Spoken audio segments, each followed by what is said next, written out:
अस्सलाम वालेकुम। धरती टीवी न्यूज़ सां गॾु माया फौज़िया एजाज़। सभ खां पहिरियां हेडलाइन।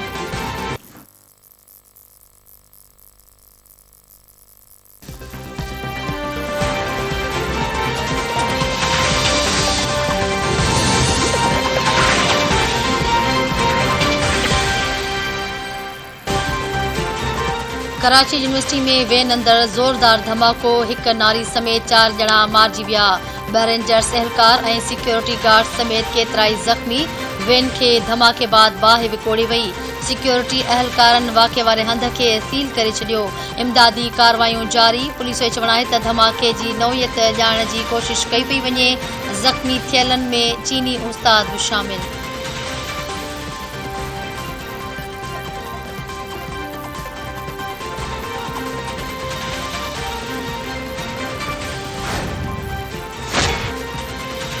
मुस्लिम लीग नून जी नायब सदर मरियम नवाज़ जे पासपोर्ट वापसी बाबति दरख़्वास्त ते ॿुधणी लाइ जोड़ियल बेंच टियों भेरो टुटी पई। अॼोके ॾींहं में 2 भेरा बेंच टुटी।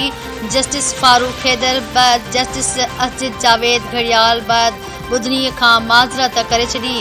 नई बेंच जी जोड़जक लाइ मामिलो ॿीहर चीफ जस्टिस खे उमाणियो वियो। मरियम नवाज़ लाहौर हाई कोर्ट में 28 अप्रैल ते सऊदी अरब वञण लाइ पासपोर्ट जारी करण जी दरख़्वास्त दाख़िल कराई।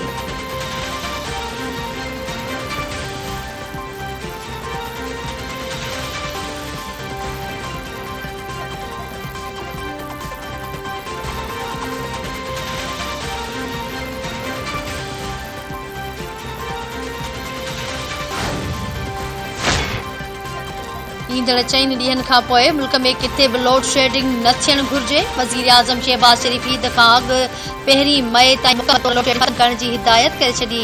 लोड शेडिंग जे ख़ात्मे बाबति इजलास दौरान तवानाई खाते ब्रीफिंग ॾींदे ॿुधायो त मुल्क में बिजली जो शॉर्टफॉल 7169 मेगावाट ताईं पहुची वियो।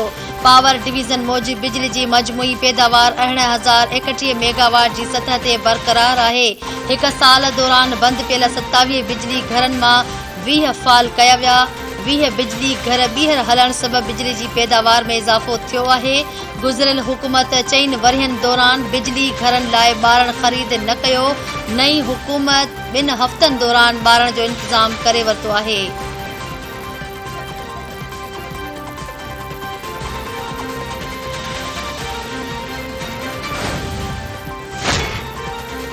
PTI जो इलेक्शन कमीशन खिलाफ एहतजाज।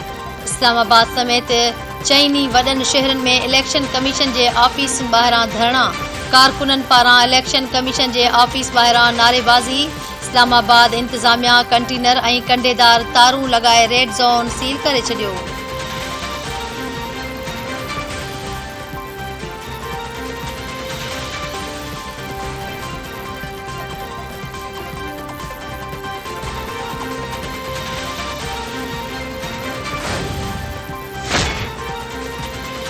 सिंध हाउस ते हमले में मुलविस PTI जा 2 MNA गिरफ़्तार। PTI जे क़ौमी असेंबली मेंबर अताउल्ला ऐं फ़हीम ख़ान खे ज़मानत रद्द थियण ते इस्लामाबाद हाई कोर्ट ॿाहिरां गिरफ़्तार कयो वियो। PTI MNA कारकुननि सां गॾु सिंध हाउस ते हमलो करे दरवाज़ो टोड़ियो ऐं भञ-ड्राह कई हुई।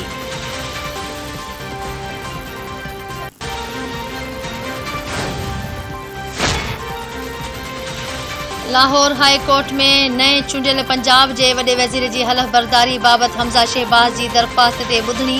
अदालत अटॉर्नी जनरल ऐं एडवोकेट जनरल पंजाब खे मुआविनत लाइ सॾाए वरितो। अदालत पुछाणो कयो त सदर मुमलिकत छो हलफ़ न वठी रहियो आहे। छो न अदालत आइनी इख़्तियार इस्तेमालु कंदे कंहिं शख़्स खे हलफ़ वठण लाइ नामज़द करे छॾे।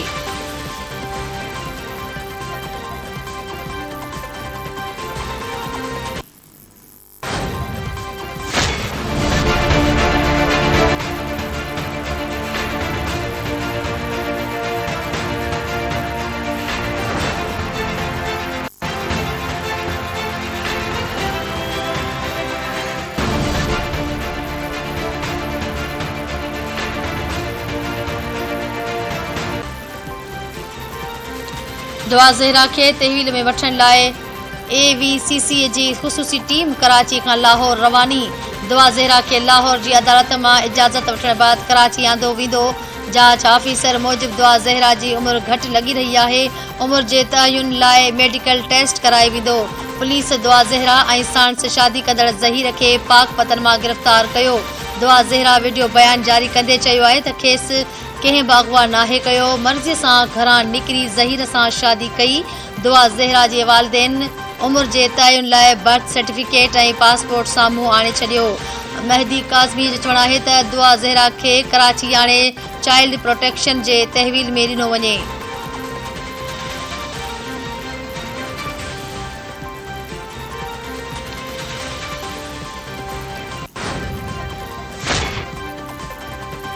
कराची जे इलाक़े सऊदाबाद मां गुम थियल निमरा काज़मी जो भी वीडियो बयान साम्हूं अची वियो। निमरा काज़मी चयो आहे त पंहिंजी मर्ज़ीअ सां 17 अप्रैल ते घरां निकिरी डेरा गाज़ी खान में 18 अप्रैल ते निकाह कयो। निमरा जे निकाह नामे मूजिब संदसि शादी तोसां वासी नजीब शाहरुख खान सां थी। बेफाम मूजिब निमरा जो जन्म ॾिहाड़ो 6 जनवरी 2008 आहे। सोल्जर बाज़ार मां गुम थियल निगरी दीना पंजाब जे शहर मेलसी में शादी करे छॾी। निकाहनामो साम्हूं अची वियो।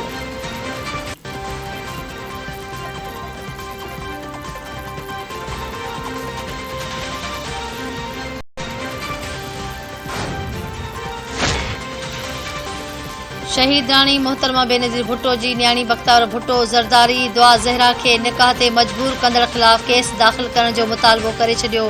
बख्तावर भुट्टो ज़रदारी समाजी राब्तनि वारी वेबसाइट ते दुआ ज़हरा जो निकाहनामो जारी कंदे चयो त दुआ ज़हरा रुगो 14 सालनि जी आहे।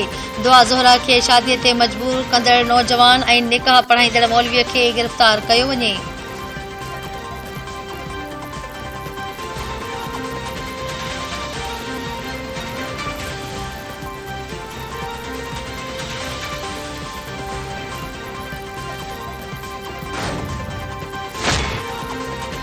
सुल्तानकोट वेझो भैया बिरादरी जे ॿिनि धुरनि में पुराणे संगावती झेड़े दौरान फायरिंग वाटहेड़ू मारिजी वियो। हिकु औरत ज़ख़्मी। ॻोठ बहार ख़ान रेती में अली मर्दान भयो ऐं महबूब अली भयो जे ॿिनि धुरनि में पुराणे संगावती तकरार तां वाक़ियो पेश आयो।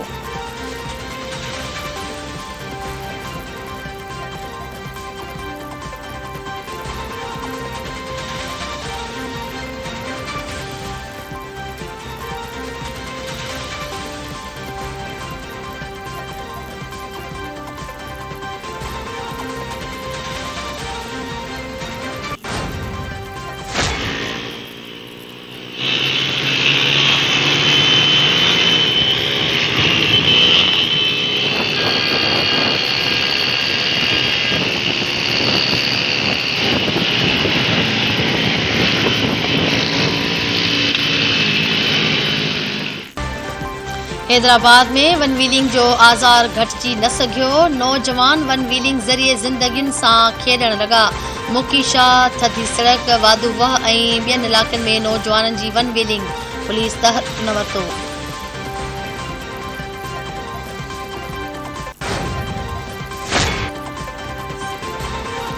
दुनिया जो अमीर तरीन अमेरिकी शख्स ऐं टेस्ला कंपनीअ जो मालिक एल्विन मस्क ट्विटर जो मालिक बणिजी वियो। दुनिया जे महांगी तरीन deal final. Elon Musk Twitter खे $44 अरब में ख़रीद करण जी मुआहिदो करे वरितो। एल्विन मस्क ट्विटर ख़रीद करण बाद नेटफ्लिक्स ख़रीद करण जूं कोशिशूं शुरू करे छॾियूं।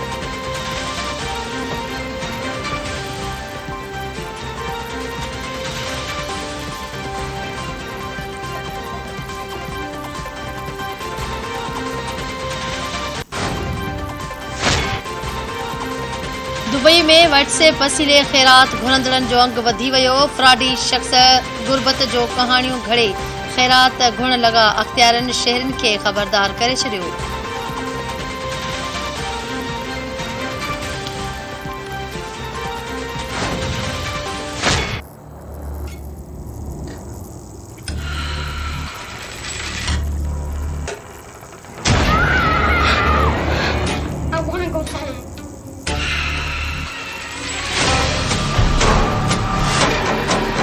Hi, doctor.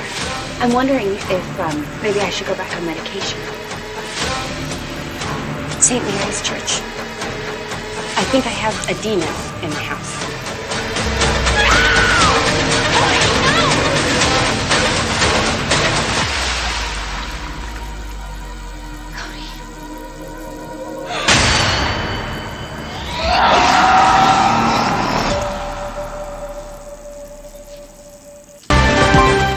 ऐं हॉलीवुड जी ख़ौफ़नाक फिल्म मॉन्स्टर्स जो ट्रेलर जारी। फिल्म 13 मई ते सिनेमाउनि ते नुमाइश लाइ पेश कई वेंदी।